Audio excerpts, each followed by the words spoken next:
राम जय राम जय जय राम श्री राम जय राम जय जय राम श्री राम जय राम जय जय राम श्री राम जय राम जय जय राम श्री राम जय राम जय जय राम श्री राम जय राम जय जय राम श्री राम जय राम जय जय राम श्री राम जय राम जय जय राम श्री राम जय राम जय जय राम श्री राम जय राम जय जय राम श्री राम जय राम जय जय राम श्री राम जय राम जय जय राम। बोलिए साहब रामचंद्र महाराज जी की जय। आज थोड़ी सी बस तकलीफ भी है मन की और मानसिकता को यही कह सकते हैं कि एक तो शारीरिक रूप से कुछ ठंड से कुप्रभावित हो गया हूँ मैं, और साथ साथ यह है कि कुछ कहने की हिम्मत भी इस बहुत शारीरिक वजह से नहीं दोबारा कर पाती। फिर भी मैं एक शब्द कह दे रहा हूँ कि आप लोगों ने प्रायः सुना ज़रूर होगा और सुनते ही रहते हैं, मेरा जहाँ तक ख्याल है सुनते ही रहते हैं। उसमें एक खास बात बताई जाती है कि मारने वाले से बचाने वाले का प्राय ऐसा होता है कि हम लोग सोचते रहते हैं जीवन के व्यवहारिक धरातल पर असंख्यों की तादाद में लोग वाग जिसको जिस तरह की पीड़ा होती है उसको सामने रख करके भगवान से कुछ तो कुछ शिकायत करता है, निवेदन भी करता है और वो दूसरों से भी गाना गाता है। भाई जैसे हाँ आपने तमाम सारी किंवदंतियाँ कह सकते हैं या कहावतें कह सकते हैं या अभी तक जो चला आ रहा परंपरागत कही जा रही वो आप सोच रहे हो क्या कह रहे हैं। तो कुछ लोग कभी कभी कहते हैं कि भाई भगवान के हाथ बड़े लंबे हैं। नहीं, कोई कहता है कि मारने वाले से जलाने वाले का हक बहुत ज़्यादा होता है, मारने वाले से बचाने वाले के हाथ बड़े लंबे होते हैं। भगवान जो करता है बहुत अच्छा करता है। और कुछ लोग क्या कहेंगे कि मारने वाला है भगवान, जलाने वाला है भगवान, ये भी कहते हैं। और साथ साथ ये भी कहते रहते हैं भगवान ने जो किया बहुत अच्छा किया। उसी के दूसरा पक्ष ये कहता है भगवान ने ठीक नहीं किया, इतना ऐसा नहीं करना चाहिए था, उन्होंने बहुत ही चौपट कर दिया, मुझे उम्मीद नहीं थी। और उस उम्मीद की नहीं थी, उसी में उम्मीद थी। उन दोनों के बीच में हमारा जो विश्वास है भगवान के प्रति वो थोड़ी देर के लिए क्या कि कुछ दिन के लिए तो बिल्कुल डगमगा गया। और हमें यही सोचने में लगा कि हम जो कुछ भी पूजा पाठ कर रहे हैं, भगवान का नाम ले रहे हैं नहीं ले रहे हैं, मंदिर जा रहे हैं कि नहीं जा रहे हैं, मूर्ति पूजा कर रहे हैं कि नहीं कर रहे हैं, ठीक ठाक आरती उतार रहे हैं कि नहीं कर रहे हैं, और या गीता रामायण भागवत सब कुछ पढ़ रहे हैं नहीं पढ़ रहे हैं, क्या कर रहे हैं। जो कुछ पंडित लोग कह रहे हैं वो उसका भी कहना मान रहे हैं, जो दुआ तबीयत बीमारी के लिए कह रहे हैं वो भी मान रहे हैं। तमाम तरह का उगा मुगा ये हीरा मोती जवाहरात सब लोग जैसा जिसको स्टोन सूट कर रहा है सब कुछ पहन रहे हैं। फिर भी बात बिगड़ रही। तो बात जो बिगड़ रही है वो किस बेस पे बिगड़ रही है, बनाने वाले जो लोग हैं वो आपको कौन सी सलाह दे रहे हैं, दोनों के बीच में बहुत कंट्रोवर्सी है। मेरी बात से अगर आप सहमत हो तो निश्चित रूप से इस बात को आगे बढ़ाइए और समझाने की चेष्टा आप भी कराएं कि भगवान ये जानता है कि जो कुछ भी होगा, जो कुछ भी किया जाएगा, जो कुछ भी हो रहा है वो सब बिना मेरी अनुमति के नहीं हो रहा। रामचरित मानस में एक बहुत सुंदर सा उदाहरण लिखा हुआ कि पीपल पात सरिस नहीं डोला। अभी तक तो हम लोगों ने कहा कि हर इच्छा भावी बलवाना, भगवान की इच्छा ही बलवान है। हर इच्छा भविष्य में जो होने वाला है वो बलवान है। गोस्वामी जी ने एक बात को और लिख दिया कि पीपल का पत्ता जो है बताते हैं कि जो है हवा चले चाहे न चले, बिल्कुल घनघोर दोपहरी की स्थिति हो जैसी हो, बताते हैं कि पीपल का पत्ता बिना हवा के हिलता है। और एक स्थिति ऐसी आती है कि पीपल पात सरिस नहीं डोला, हिलता ही नहीं। तो वो किसकी कृपा से नहीं हिलता, भगवान के पास नहीं। क्यों, उसमें ब्रह्म निवास करता। ब्रह्म अपनी इच्छा अनुसार अपने आते पत्तों को हिलाता है। गीता के 12वें अध्याय में 12वें और 13वें अध्याय में लिखा हुआ है कि ये जो संसार है ना, जो जिसे हम ब्रह्मांड कह रहे हैं, ये पीपल के पेड़ के समान है, पीपल के पेड़ के समान है। और ये इसको उल्टा से उल्टा वर्णन किया गया है कि इसकी शाखाओं को ऊपर बताया गया, और जो जड़ को ऊपर बताया गया और शाखाओं को नीचे बताया गया, गीता में लिखा हुआ। और बहुत सी बातें उसमें लिखी हुई हैं। साथ साथ उन्होंने कहा है कि भाई जो जड़ता है उसको ज्ञान की कुल्हाड़ी से काट करके आप अपना मार्ग प्रशस्त करिए। और उसमें यहाँ तक कि लिख दिया गया है उस श्लोकों के अंदर कि इस पेड़ को कब पैदा हुआ, कहाँ तक गहराई इसकी है और कहाँ तक गहराई और होगी और किस ऊंचाई तक जाएगा, इसका युगांतर से अभी तक किसी देवी देवता ने पता नहीं लगा पाया इतना। और यही बात भगवान शंकर के एक बार शिवलिंग के बारे में कहा गया कि शिवलिंग जितने भी लोग हैं लोकांतर तक ऊंचाइयों को नापता हो, पता नहीं कहाँ तक आसमान को छूता है। और बाद में फिर ये कह कि कैसी स्थिति भी आती है कि भगवान विष्णु ने अपने चक्र से उनके 12 टुकड़े कर दिए, तो 12 ज्योतिर्लिंग बने हुए। अब सच क्या है झूठ क्या है, सब कथा भागवत चलती रहती है। कुछ प्रतीकात्मक है, कुछ कपोल कल्पना है, कुछ का अर्थ सिर्फ यही बताया गया है कि एक ही ज्योति जलेगी तो कैसे काम चलेगा, तो कम से कम 10-12 जगह पर अगर फैल जाएगा तो उसका कुछ प्रभाव पड़ेगा। खैर, तो हम आज जो बताना चाहते हैं आपको इस संबंध में सिर्फ यही बात बताना चाहते हैं कि भगवान जो करता है अच्छा करता है, तो अच्छा हमारे अनुकूल जब तक होता है तभी तक अच्छा करता है। हम अपने घर के परिवार के किसी भी सदस्य को अपने सामने, क्षमा करिएगा, अलग होते हुए, विलग होते हुए, बिछुड़ते हुए, आंखों से ओझल होते हुए, सदा के लिए दूर होते हुए देख नहीं पाते, देखने के पक्ष में नहीं। और जब कभी ऐसी घटना घटती है तो मन बड़ा उदासीन हो जाता है। और ये कहते तो सब लोग हैं मन मार के कि भगवान अच्छा करता है, लेकिन सचमुच ये है कि जिसके घर में बीतती है वही जानता है। एकांगी जीवन हो जाता है, एक पक्षी जीवन हो जाता है, और जो एक दूसरे के बीच में संवेदनाओं का एक तारतम्य बना होता है, उसका तात्कालिक प्रभाव से सदा के लिए हरास हो जाता है। कम से कम ये बात तो पति पत्नी पर विशेष रूप से लागू होती है, और भाई माता पिता के लिए भी है कि भाई माता जी अब सदा नहीं रहेंगे, पिताजी सदा नहीं रहेंगे, चले गए। भाइयों में भी बहुत ज़्यादा अगर अनुराग है तो भाइयों के प्रति कोई बहुत लोग दिखाते हैं, नहीं तो भाइयों के लिए ज़्यादा कंसल्टेंसी अब नहीं है। ठीक है, बस ऐसा करके बात खत्म हो जाती है। इसी तरह से तो मतलब एक तरफ तो मनी माइंडेड दिमाग है, दूसरी तरफ माता पिता के साथ भी जो जुड़ाव है वो कहीं कहीं पर बड़ा लोचपूर्ण दिखाई पड़ता है। तो मैं ये सिर्फ बताना चाहता हूँ, आप इसको ये ना समझिए कि मैं कहीं बेसलेस बात कर रहा हूँ। मैं सिर्फ ये कह रहा हूँ कि भगवान जब ये चाहते हैं, सबका हित चाहते हैं, सबका हित चाहते हैं, तो उस हित में जब कोई किसी घर में मृत्यु को प्राप्त होता है तो वो तो ये कहता है कि हमारा हित नहीं था, समय से पहले उन्होंने मेरे साथ अन्याय कर दिया। तो भगवान से बातचीत की जाए, पूछा जाए, जांचा जाए तो कैसा बात कर सकते हैं, कोई नहीं बता सकता। अरे सबसे बड़ा उदाहरण तो आप ये देख लीजिए कि भगवान को पता है कि हमारे जाने के बाद महाराज दशरथ जीवित नहीं रहेंगे, बिल्कुल कठोर सत्य उनको पता है, लेकिन उसके बावजूद भी महाराज दशरथ को मरणासन पर लेटा हुआ छोड़कर जंगल की तरफ चल देते हैं।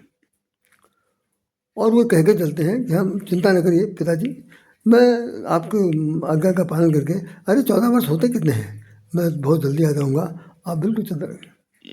उन्हें पता है कि मेरे जाने जाते ही तो बताएंगे क्यों। उदाहरण देखिए क्या है। मनु और शत्रुपा जब तपस्या कर रहे थे और उनकी तप जो है पूर्ण होने की स्थिति में आई और भगवान वहाँ प्रकट हुए, तो मनु ने क्या कहा, शायद आपने ध्यान ना दिया हो, ना किसी ने बताया होगा तो बहुत अच्छी बात है। चौपाई ये कहती है कि मणि बिनु फणी जल बिनु मीना, मम जीवन तुम ही अधीना। भगवान ने पूछा कि भाई आप क्या चाहते हैं, इतनी दिन से तपस्या कर रहे हो, तपस्या करते करते शरीर हाड़ मास सब एक हो गया है, आप क्या चाहते हैं। तो मनु ने कहा कि मुझे आप इस तरह समझिए कि जैसे बिना मणि के फड़ी मैंने नाग देवता, तो बिना मणि के फड़ी जो है वो नागराज नहीं करा सकता। जैसे सभी हाथियों के पास मोती नहीं होती। जिस हाथी के मस्तक में मोती होती उसको गजराज कहते हैं, गजमोती, गजमोती कहलाती। इसी तरह नागमणि होती। तो नागमणि अगर नाग के मुंह से निकल जाए बीन बजाते समय या और कोई किसी स्वांग से, तो समझिए वो नाग जो है वो अधमरा हो जाता। यहाँ तक कि हमने ये भी सुना है कि वो आँख का अंधा हो जाता। जो भी हो, प्रकृति का नियम है, मुझे नहीं पता। तो भगवान विष्णु से श्री हरि से वो कह रहे हैं कि मन बिन फणी, और दूसरा उदाहरण दे रहे हैं, जल बिन मीना। जैसे बिना पानी की मछली तड़पती है, तड़पती है, पानी के बिना तड़पती है। मम जीवन तुम तुम्हें अधीना। ठीक उसी प्रकार से मेरे भी जीवन में आपके बिना तड़फन है, आपके अभाव की कष्ट, आपके अभाव की पीड़ा जीवन में रहे। हम आपके बिना जी नहीं सकते। मम जीवन तुम तुम्हें अधीना। मेरा जीवन तुम ही हो और मेरा जीवन तुम्हारे अधीन है। अब आप बता सकते हैं कितनी इस चौपाई में कितनी बड़ी बात लिखी हुई कि मेरा जीवन तुम हो और मेरा जीवन तुम्हारे अधीन है। मेरी स्थिति ठीक ऐसी होनी चाहिए जैसे बिना पानी की मछली तड़पती है और बिना मणि के नाक की स्थिति होती है। भगवान ने कहा यो मस्त, ठीक है, आपको मैंने दे दिया। अब ये व्यवस्था क्या हो रही? महाराज दशरथ अपने दशरथ के रूप में जन्म लिया। उन्होंने कहा कि हो अवध भुआल, तब मैं होप तुम्हारे पुत्र सुत, तब मैं होप तुम्हारा सुत। जब तुम अभी तुम जाओ उसमें ब्रह्मलोक में निवास करो, और जब तुम्हारा वहाँ पर वो होगा, पुण्य सरल होगा, तो जब यहाँ पर आओगे मृत्युलोक में, तो तुम अयोध्या नगरी के राज बनोगे, राजा। तो हो अवध भुआल, तब मैं होप तुम्हारा सुत, मैं तुम्हारा पुत्र हूँगा। तो उन्होंने कहा था, मांगा क्या था? कहा था कि महाराज मनु ने मांगा था कि आप जैसा मैं पुत्र चाहता हूँ। तो भगवान विष्णु ने कहा कि आप सरिस हम खोजों, आप सरिस कहाँ खोजों जाई, मैं अपने जैसा दूसरा भगवान या पुत्र कहाँ खोजने जाऊँ? तो इससे अच्छा यह है कि मैं खोजाऊँगा। तो हो अवध भुआल, तब मैं होप तुम्हारा सुत। ये बात पहले होती है। अब वो भुआल बन गए और उनके साथ एक घटना घट गई। जो आपका स्वर्ण कुमार है वो मारा गया। शिकार खेलने गए, वहाँ पर आखेट के दौरान वो अपने अंधे माता पिता के लिए जल लेने गया था, और उन्होंने उसको वो हिरण समझ करके कि गल गल गल गल करके भर रहा पानी, और उसकी उन्होंने सुंदर शायद पानी भी रहा, तो उन्होंने तीर मार दिया। छटपटाने लगा, बहुत जल्दी पहुँचे वो। आपने सीन देखी होगी, कहानी सुनी होगी। और उसने कहा कि आपने तो मुझे मार दिया, चलिए कोई बात नहीं, हमारे माता पिता जो है पानी प्यासे से तड़प हैं, आप उनको जल दे दीजिएगा। अगर कुछ पूछे तो बता दीजिएगा तुम्हारा बेटा अब नहीं रहा। राजा दशरथ वहाँ पर गए और उनको जल पिलाया। उन्होंने कहा बेटा बहुत देर हो गई। तो राजा दशरथ बोले नहीं। फिर एक बार पूछा तो उन्होंने कहा कि मैं आपका बेटा नहीं हूँ, मैं इस प्रदेश का राजा हूँ और मेरा नाम राजा दशरथ है। गलती से मैं बाण से आपके पुत्र की मृत्यु हो गई है। इतना सुनते हुए दोनों मूर्छित हो गए और उन्होंने श्राप दे दिया कि जैसे मैं तड़प रहा हूँ, जाओ तुम भी पुत्र के वियोग में तड़पोगे।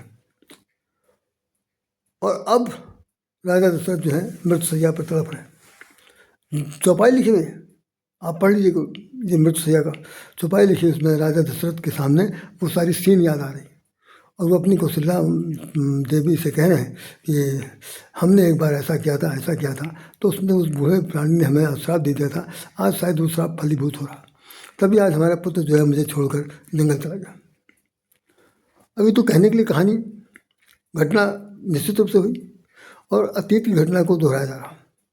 तो इसी प्रकार से हमारे आपके जीवन में, व्यवहारिक जीवन में बहुत सी बातें ऐसी होती हैं जो हम लोग जिस चीज़ को चाहते हैं उसमें तो हम भगवान को बहुत बहुत अच्छा समझते हैं।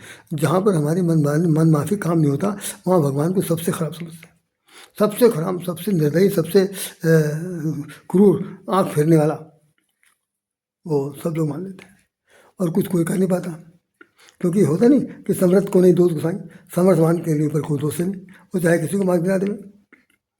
तो स्थिति है, हम आप सब लोगों के जीवन में जब भी कभी इस तरह की बात आती है तो बहुत ही कुशाग्र बुद्धि से, सद्बुद्धि से, विवेकशीलता से ये सोचना चाहिए कि कभी न कभी कोई न कोई घटना हमारे आपके जीवन के साथ घट जाती है, जो कभी कभी आकस्मिक या अनचाही स्थिति सामने आती है। तो उसमें भगवान का कोई दोष नहीं है, दोष हमारा आपका है। इसका सबसे पुख्ता उदाहरण रामचरितमानस में भगवान महाराज वो निशाचराज से चर्चा हो रही है लक्ष्मण की, और रामचंद्र जी सोए हुए कुछ की चटाई पर, चटाई नहीं बल्कि कुछ बिछा के सोए, चटाई पर आएगी वहाँ कहाँ आएगी चित्रकूट में, तो कुछ सोए हुए हैं और दोनों लोग बातचीत कर रहे हैं। निशाचराज कह रहे हैं, देखिए बड़े शर्म की बात है, बड़े दुख की बात है, बहुत कष्ट की बात है कि चक्रवर्ती सम्राट के पुत्र हैं और हालत ये हो गई है इनकी कि ये घास फूस पर दोनों बहू बेटे लेटे हुए, लेख के बाद दुख हो रहा। तो उनके भाई साहब क्या कह रहे हैं, सुन लीजिए उन्होंने कहा, नहीं को काहू कर, नहीं को काहू कर, दुख सुख दाता, निज कृत कर्म भोग सुन भ्राता। हे भैया, इस संसार में कोई किसी को दुख सुख देने वाला नहीं है, नहीं को काहू कर, सुख दुख दाता देने वाला नहीं है, तो फिर क्या है, दुख सुख कौन दे रहा, भगवान, और कौन दे रहा? ये इसी लड़ाई तो इसी बात की है। लेकिन दूसरी चौपाई कहती है कि निज कृत कर्म भोग सुन रहा था, सब ने जैसा जैसा अपने मन अपनी तरफ से कर्म किए हैं उसी का फल भोग रहे हैं भैया। निशाचराज, निज कृत कर्म भोग सुन भ्राता। हे भाई निशाचराज, आप सुनिए अपने अपने। तो उसने निशाचराज ने पूछा कि इन्होंने क्या काम किया ऐसा भैया कि आज ही इनको सिंहासन का तोशक गद्दा छोड़ के घास पर लेटना पड़ा। तो महाराज उन्होंने, लक्ष्मण ने कहा, हमें कुछ नहीं पता, हर एक के जीवन में कुछ न कुछ घटना घटित होती है, हम तो इनके भाई हैं। अब क्या इन्होंने किया है पूर्व जन्म में हमें नहीं मालूम, लेकिन क्या है उसका फल ही पा रहे हैं। हमने भी जो कुछ किया उसका फल पा रहे हैं। जो लोग जैसा करेंगे उनको फल मिलेगा। तो कहने का मतलब है, और ये बात गीता में लिखा हुआ, जैसा कर्म करेगा फल देगा भगवान।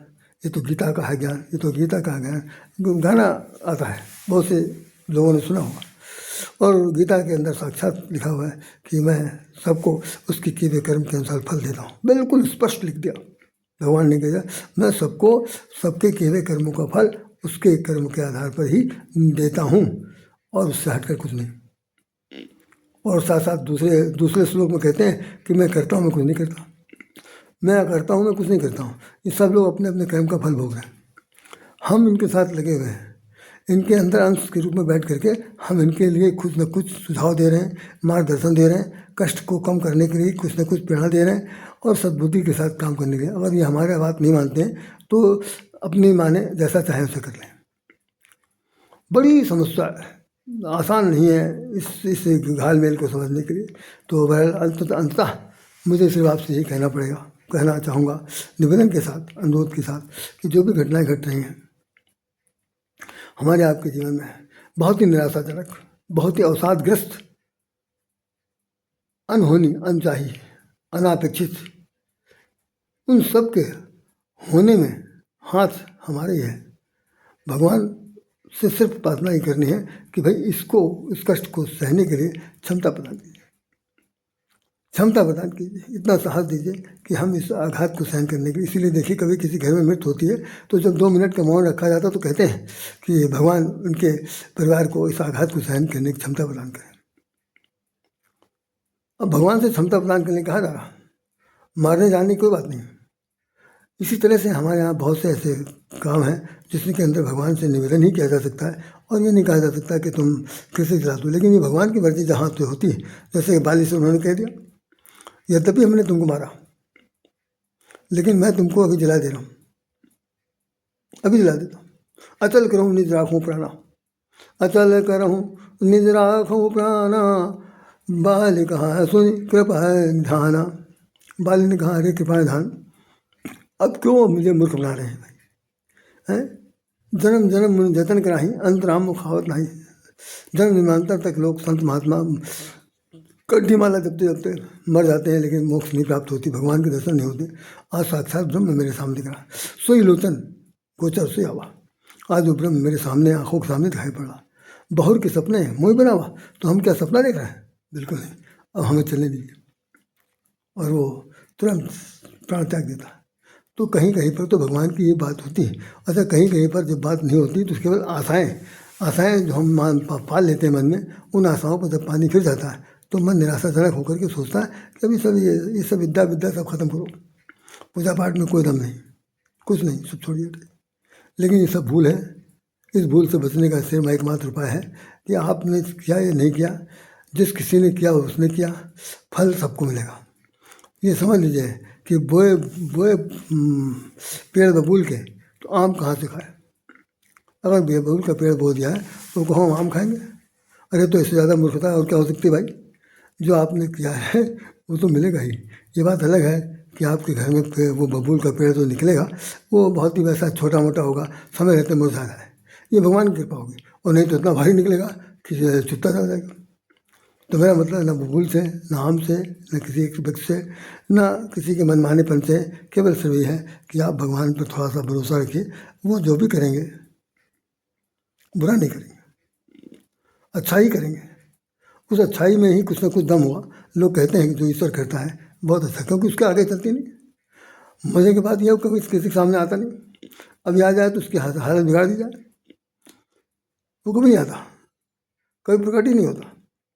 तो कहता है कि हम तुम ही लोगों की शक्ल में, तुम लोगों की शक्ल बना करके इस धरती पर विचरण कर रहे हैं। इसीलिए इस शरीर को हम लोग रथ कहते हैं, और जो इसके अंदर बैठा हुआ है अंश, उसका नाम है सारथी। इसको चला रहा, तो चलाने वाले को नमन करते रहिए कि भाई तुम सही दिशा में ले जावे, और ले जाएगा ही। आप ज़्यादा गड़बड़ करेंगे तो हो सकता बिगड़ जाए। तो भाई हमें बचना है, राम राम करना है, उस राम की आराधना करनी है, और जो कुछ भी हो रहा, जैसा भी हो रहा, ये मान के चलना है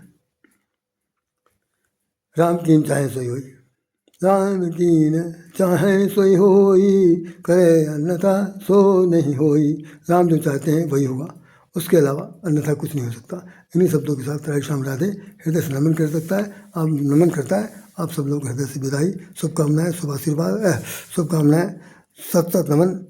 और मेरी किसी प्रकार की कोई बात में अप्रियता नजर आई हो, कोई अज्ञानता समझ में आया हो, तो भैया सब लोग माफ़ कर दीजिएगा। नहीं तो इस कथन को जो बहुत ही गंभीर है, इस पर जरूर विचार कीजिएगा। इन शब्दों के साथ राधे श्याम राधे आपको हृदय से नमन करता है। जय श्री राम, जय श्री राम, जय श्री कृष्ण।